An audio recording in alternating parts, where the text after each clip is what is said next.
This is i-South African Progress. But siyasibuyela emumva siqala ekuqaleni. Ngonyaka ka-1994, i-South Africa gained independence. Abelungu namabhunu had a problem.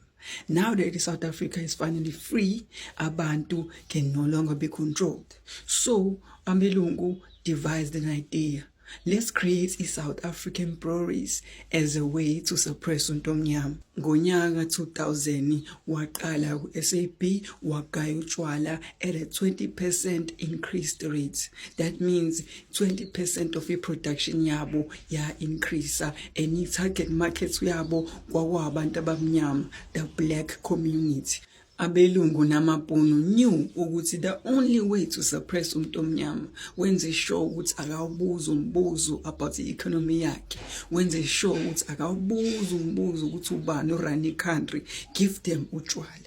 And so baqala bapopulate indawo zethu zama-township with ama-tavern, bapopulate indawo zethu zama-township with ama-adverts akhangisa utshwala, whilst indawo zabo zona remain clean, azinama-tavern, azinama-adverts atshwala, azinama-illegal activities ekwenzekayo kona, kwindawo zabo bona ku-clean, everything inakekeliwe, whilst thina asinamanzi, gesi basigcina ngotshwala. Umntomnyama ongasile would argue with me athi no, u-SAP ucontributor u-36 billion per year to i-GDP yase-South Africa. Umntomnyama ongasile ngekhanda uzothi no, u-SAP ucontributor u-260,000 new jobs per province. So they are not bad people.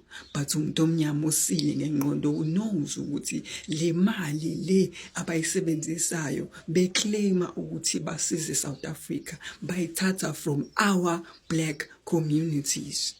Unfortunately, iplan yamabhunu nabelungu yasucceed.